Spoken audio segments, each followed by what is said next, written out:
एक बार पुनः मैं आप सभी का स्वागत करती हूँ। आप सभी को मेरा नमस्कार। ऑटोबायोग्राफी ऑफ अ योगी, परमहंस योगानंद। अध्याय 8, भारत के महान वैज्ञानिक जेसी बॉस। जगदीश चंद्र बोस ने वायरलेस का आविष्कार मार्कोनी से पहले कर लिया था।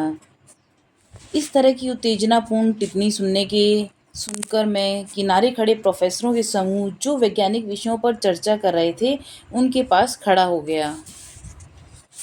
यदि मेरे वहाँ खड़े होने को मेरा जातीय अभिमान समझा जाए तो मुझे इसका अफसोस होगा। भारत न केवल गूढ़ चिंतन में वरन भौतिक विज्ञान में भी प्रमुख भूमिका निभा सकता है। इस विषय पर मेरी गहरी रुचि है, इसको मैं नहीं नकारता।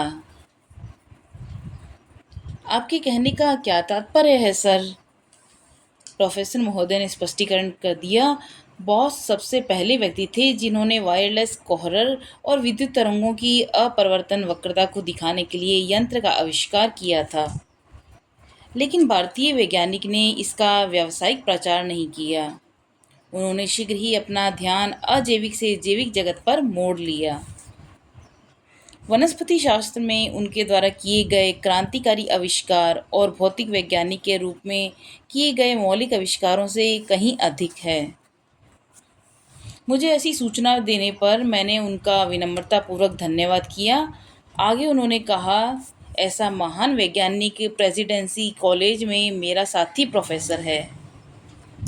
अगले दिन मैं इस संत से मिलने उनके घर गया जो मेरे गुरपार निवास से थोड़ा दूर था। मैं काफ़ी समय से उनके प्रति श्रद्धा भाव रखता था। गंभीर और एकांत प्रिय वनस्पति विशेषज्ञ ने बहुत शिष्टता के साथ मेरा स्वागत किया।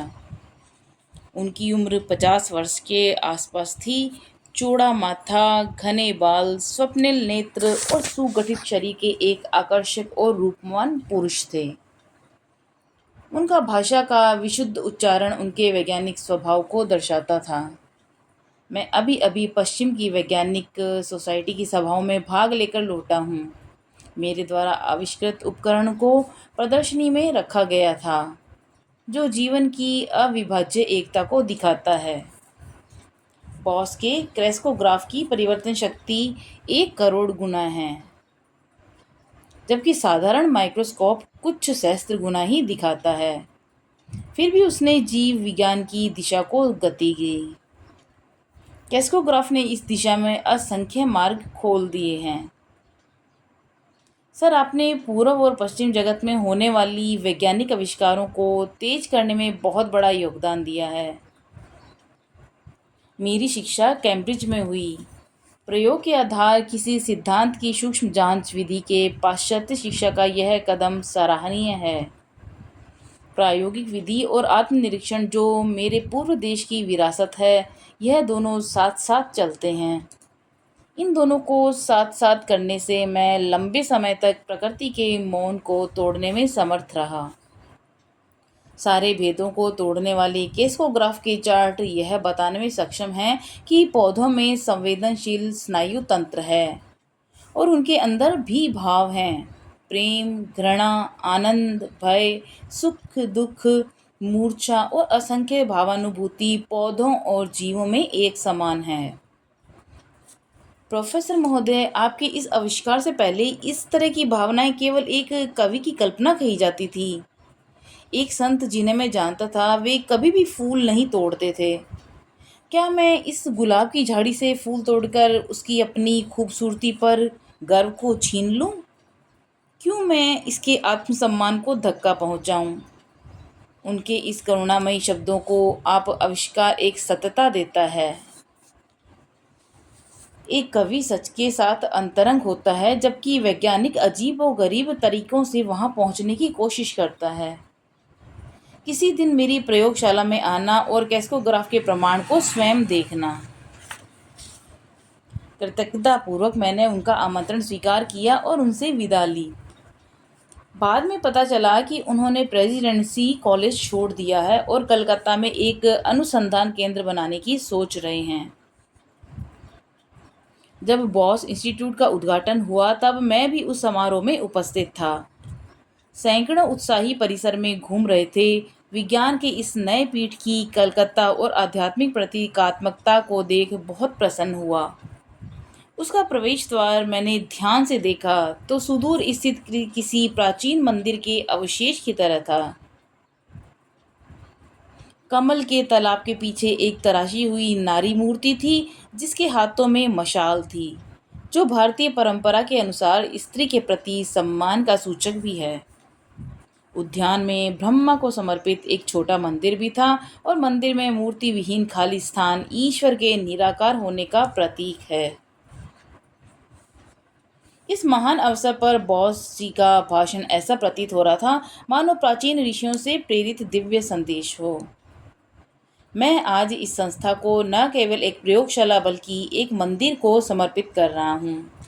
उनकी इस महान वक्तव्य ने खचाखच भरे सभागृह के लोगों को भाव विभूत कर दिया।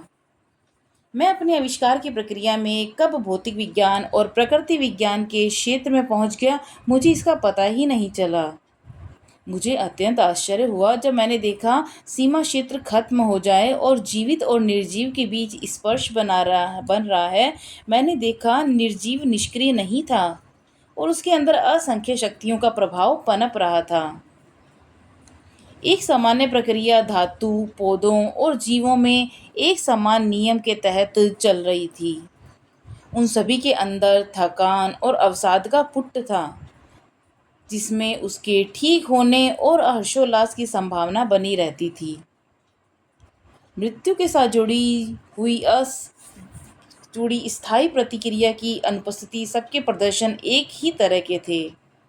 इस रहस्योद्घाटन से उत्साहित मैंने अपने परिणामों को रॉयल सोसाइटी के सामने रखा, परंतु वहां पर उपस्थित प्रकृति के वैज्ञानिकों ने मुझे उनके अधिकार क्षेत्र पर हावी होते देख मुझे केवल भौतिक पदार्थ विज्ञान तक अपने अनुसंधान को सीमित रखने को कहा, जबकि अपने इस अनुसंधान पर मुझे पूरा भरोसा था।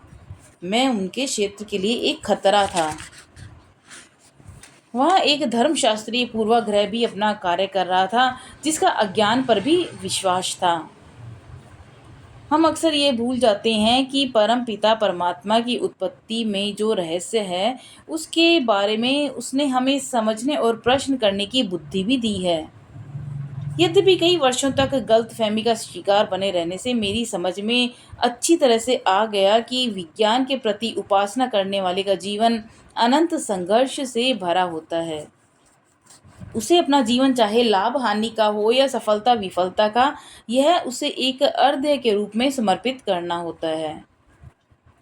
कालांतर में विश्व की प्रमुख सोसाइटियों ने मेरे सिद्धांत और निष्कर्षों को स्वीकार किया है और विज्ञान के लिए भारतीय योगदान की महत्ता को स्वीकार किया है। छोटा या बड़ा, क्या वह भारत के मन को संतुष्ट कर सकता है? लगातार जीवन, परस्पर और अपने को पुनर्जीवित करने की जीवंत शक्ति, इन सब के बीच भारत ने असंख्य बदलावों के बाद अपना कायाकल्प किया है। भारत में ऐसे लोग हुए जिन्होंने तुरंत और मोहक पुरस्कारों को ठुकराकर जीवन का सर्वोच्च ध्येय पाने की कोशिश की है। एक निष्क्रिय परित्याग द्वारा नहीं, वरन कठोर संघर्ष के द्वारा। ऐसे कमजोर व्यक्ति जिन्होंने संघर्ष को अस्वीकार किया, उसके पास त्यागने को कुछ नहीं होता, और जिसने संघर्ष किया है वही विश्व को अपने विजयी अनुभवों से समृद्ध कर सकता है। बॉस प्रयोगशाला में जड़ पदार्थों की प्रतिक्रिया और वनस्पति जीवन के अप्रत्याशित तथ्यों ने पदार्थ विज्ञान, भौतिक शास्त्र, प्रकृति विज्ञान, चिकित्सा, कृषि, यहाँ तक कि मनोविज्ञान में भी अनुसंधान के विस्तृत क्षेत्र खोल दिए हैं। अभी जिन समस्याओं को समझा जाता था कि उनका हल नहीं हो सकता, वे भी अब प्रायोगिक अनुसंधान के अंतर्गत आ गए हैं। उच्च सफलता पाने के लिए कठोर सटीकता की आवश्यकता होती है। इसीलिए प्रवेश कक्ष में अपने अपने केस में रखे मेरे द्वारा आविष्कार किए अति संवेदनशील उपकरणों और वैज्ञानिक यंत्रों की लंबी लंबी लाइनें लगी हुई है। वे आपको बताते हैं कि इन सब के पीछे मानव का कठोर परिश्रम, लग्न और उद्योगशीलता है। सभी आविष्कारकों को पता है कि वास्तविक प्रयोगशाला तो मन है, जहां माया के पर्दे के पीछे छिपे नियमों के सत्य को उन्होंने खोजा है। यहाँ पर दिए जाने वाले लेक्चर केवल किसी दूसरे से प्राप्त ज्ञान नहीं होंगे, वे नए आविष्कारों के बारे में बताएंगे जिन्हें पहली बार यहाँ दिखाया जाएगा। इस संस्थान के कार्य विवरणों को नियमित प्रकाशनों द्वारा पूरे विश्व तक पहुंचाया जाएगा। वे सार्वजनिक संपत्ति होंगे। कभी भी किसी की बात का पेटेंट नहीं किया जाएगा। हमारी भारतीय राष्ट्रीय संस्कृति का हमेशा से जो रहा है कि हमें ज्ञान का प्रयोग केवल अपने निजी फायदे के लिए नहीं करना चाहिए। आगे मेरी इच्छा यह भी है कि इस संस्थान की सुविधाएं जहां तक संभव हो सभी देशों को उपलब्ध हो। इस दिशा में मैं अपने देश की परंपरा को आगे ले जाऊंगा। 2500 वर्ष पूर्व भी भारत ने विश्व के सभी विद्वानों का प्राचीन विश्वविद्यालयों नालंदा और तक्षशिला में स्वागत किया था। यद्यपि विज्ञान न तो पूर्व का है न पश्चिम का है, बल्कि यह सार्वभौमिक है। फिर भारत अपना योगदान देने के लिए विशेष योग्यता रखता है। भारतीयता की ज्वलंत कल्पनाशीलता, जो देखने में पारस्परिक विरोधी भी उसमें से नया सूत्र निकल आता है, उसको एकाग्रता ने रोका हुआ है। यह संयम मन को अत्यंत और असीम धीरज के साथ सत्य की खोज में लगे रहने की शक्ति देता है। उस महान वैज्ञानिक के शब्दों को सुनकर मेरी आंखों में आंसू भर गए। धैर्य शब्द क्या भारत का पर्याय शब्द नहीं है, जिसने समय और इतिहासकारों दोनों को स्तब्ध कर रखा है। उद्घाटन के समय मैं अनुसंधान संस्थान गया। महान वनस्पति वैज्ञानिक अपने वादे का याद कर मुझे अपनी शांत प्रयोगशाला में ले गए। मैं इस कैस्कोग्राफ को इस फर्न के पौधे में लगाऊंगा। उसकी गतिविधियों के अनेक गुण प्रवर्धित चित्र उभरेंगे। यदि इसी मात्रा में घेंगा के रेंगने को परिवर्धित किया जाए तो यह एक्सप्रेस ट्रेन की तरह भागेगा। मेरी नज़र स्क्रीन पर टिकी हुई थी जो फर्न की परिवर्तित छाया दिखा रही थी। सूक्ष्म से सूक्ष्म जैविक क्रियाएं दिख रही थीं। मैं मंत्रमुग्ध हो फर्न के पौधे को बढ़ते हुए देख रहा था। बोस महाशय ने उसको छड़ी से छुआ तो पर्दे पर चल रहा मूक नृत्य रुक गया। फिर छड़ी हटाते ही लयबद्ध नृत्य फिर से शुरू हो गया। तुमने अभी देखा कितना हल्का सा अवरोध संवेदनशील ऊतकों के लिए बाधा उत्पन्न करता है। बॉस ने फिर से कहा, देखो मैं पहले इसे क्लोरोफॉर्म दूंगा, फिर इसका प्रभाव नष्ट करने वाली औषधि। क्लोरोफॉर्म के प्रभाव से सभी गतिविधियां बंद हो गई और दूसरी औषधि देते ही सब कुछ फिर से शुरू हो गया। पर्दे पर चलने वाली क्रांतिकारी संकेतों ने मुझे किसी सिनेमा के कथानक से भी अधिक तन्मयता से जकड़ा हुआ था। मेरे साथी, जिसकी भूमिका एक खलनायक से ज़्यादा थी, ने एक तीखा उपकरण फर्न के पौधे पर फेंका। दर्द को पर्दे ने फड़फड़ाते रूप में दिखाया। जब उन्होंने एक रेजर से फर्न के तने को काटा तो परछाई पूरी बुरी तरह से हिली, फिर शांत हो गई। यह मृत्यु का अंतिम विराम था। एक विशाल वृक्ष को क्लोरोफॉर्म देकर मैंने एक सफल स्थानांतरण किया। साधारणतः वनों के वृक्षों को स्थानांतरित करने के कुछ ही दिन बाद वे मर जाते हैं। उस जीवन रक्षक कौशल को युक्ति के साथ प्रयोग करने का वर्णन करते हुए बॉस अत्यंत प्रसन्नता के साथ मुस्कुरा रहे थे। मेरे सूक्ष्मग्रही यंत्रों ने सिद्ध कर दिया कि पौधों में संचार प्रणाली होती है। प्रणाली की भांति पौधों में संचार प्रणाली होती है और प्राणियों की भांति पौधों में भी रस संचार होता है। पेड़ पौधों में रस की गति को कोशिका आकर्षण से स्पष्ट नहीं किया जा सकता, जैसा कि साधारणतः किया जाता है। कैस्कोग्राफ ने इस सजीव कोशिकाओं को क्रिया के रूप में दिखाया। पेड़ के तने में स्थित गोलाकार ट्यूब के अंदर कोशिकाओं में बारी बारी से सिकुड़न और फैलाव की क्रिया होती है, जो हृदय का काम करती है। जितनी ज़्यादा हम इसे गहराई में जाकर देखेंगे, उतना ही स्पष्ट प्रमाण हम देख पाएंगे कि प्रकृति में एक समान प्रणाली काम करती है। बॉस महोदय ने एक अन्य यंत्र की ओर इशारा किया। मैं तुम्हें टीन के एक टुकड़े का प्रयोग दिखाऊंगा। धातु पदार्थ में जीवन शक्ति किसी भी उत्तेजना पर अनुकूल अथवा प्रतिकूल प्रभाव दिखाती है। स्याही के निशान से इसकी विभिन्न प्रतिक्रियाओं को दिखाएंगे। मैं पूरी तल्लीनता से देखने लगा। मैंने उस ग्राफ को देखा जो आणविक संरचना की विशिष्ट तरंगों को रिकॉर्ड कर रहा था। जब प्रोफेसर ने क्लोरोफॉर्म लगाया तो तरंगे जो अपनी छाप छोड़ रही थी वे स्थिर हो गई।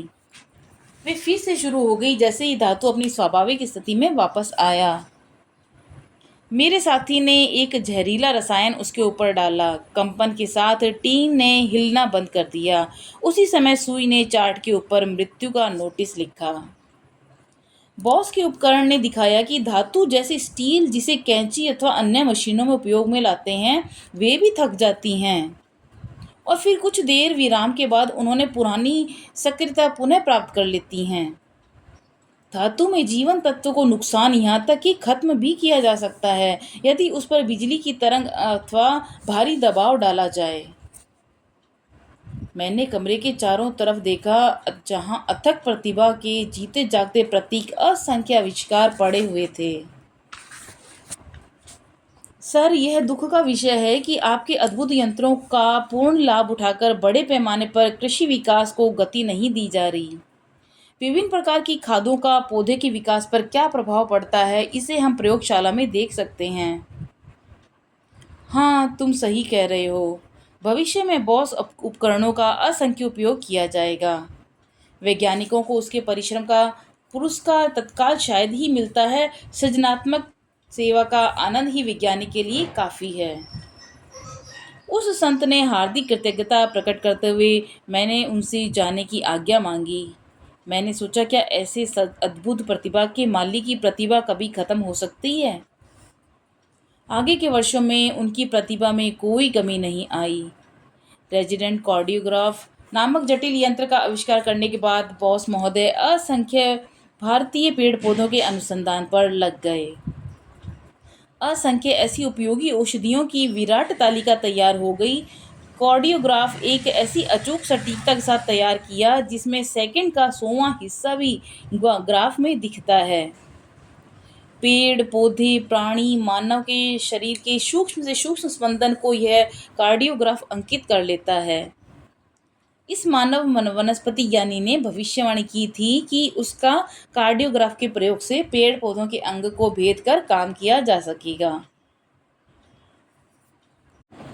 इसके साथ ही साथ दवाइयों का असर पौधों और जीवों पर जानने पर पाया गया कि दोनों के परिणामों में आश्चर्यजनक समानता थी। उन्होंने स्पष्ट किया कि मनुष्य में जो कुछ है उसका पूर्वाभास पेड़ पौधों में विद्यमान है। पौधों पर प्रयोग करते रहने से मानव के दर्द को कम किया जा सकेगा। कई वर्षों बाद बॉस के अनमोल वनस्पतियों के आविष्कार को कई अन्य वैज्ञानिकों द्वारा पुष्टि की गई। उनके वर्ष 1938 में किए गए कार्यों की कोलंबिया विश्वविद्यालय ने द न्यूयॉर्क टाइम्स में निम्न रिपोर्ट दी। गत वर्षों में ये निर्धारित हो चुका है कि जब तंत्रिकाएं मस्तिष्क और शरीर के अन्य हिस्सों में संदेश वहन करती हैं तब छोटी छोटी तरंगों का निर्माण होता है। इन तरंगों को नाजुक गैल्वेनोमीटर से नापा गया और आधुनिक परिवर्तित उपकरणों से इनका लाखों गुना परिवर्धन किया गया। अभी तक कोई संतोषजनक प्रणाली विकसित नहीं हुई थी जो तरंगों के रास्ते को तंत्रिका तंत्र चाहे वह मनुष्य में हो अथवा किसी जानवर में, क्योंकि यह तरंगे बहुत तीव्र गति से चलती हैं। डॉक्टर के एस कॉल और एच जे कर्टिस ने यह जानकारी दी कि ताजे जल का पौधा निटेला की लंबी एक कोशिका जिसे मछली के पालने में काफ़ी उपयोग में लाया जाता है, उसकी कोशिका को यदि उत्तेजित किया जाए तो एक ही प्रकार की तरंगे उठती हैं। अंतर केवल उनकी गति का है। पौधों में पाई जाने वाली विद्युत तरंग जानवरों की अपेक्षा बहुत धीमी होती है। इस आविष्कार का उपयोग कोलंबिया यूनिवर्सिटी के अनुसंधानकर्ताओं ने तुरंत किया। उन्होंने इसका उपयोग मंद गति के चलचित्र में किया। इस प्रकार निटेला पौधा एक प्रकार का रोसेटो स्टोन की तरह काम कर सकता है और मन और पदार्थ के बीच गुप्त रहस्य जो दोनों की सीमा क्षेत्र में एक महीन धागे की तरह है, उससे इस रहस्य को पढ़ा जा सकता है। तो ये था अध्याय 8। भारत के महान वैज्ञानिक जेसी बॉस ने किस तरह से अपने आविष्कारों द्वारा उपकरणों के द्वारा सजीव और निर्जीव वस्तुओं की जो संवेदनाएं हैं उनको कैस्कोग्राफ में उकेरी और बताया कि हर चीज़ की संवेदनाएं आपस में जुड़ी हैं। और ये बताया कि असंख्य भावानुभूति पौधों और जीवों में सब एक समान हैं। तो उनके इस आविष्कार से पहले इस तरह की भावनाएं केवल एक कवि की कल्पना ही कही जाती थी, लेकिन उन्होंने अपने आविष्कारों से इसको मूर्त रूप दिया। तो इतने महान थे हमारे भारत के वैज्ञानिक जेसी बॉस। कल हम जानेंगे अध्याय 9, आनंदित भक्त और उसका लौकिक रोमांस। मिलते हैं कल, तब तक के लिए नमस्कार।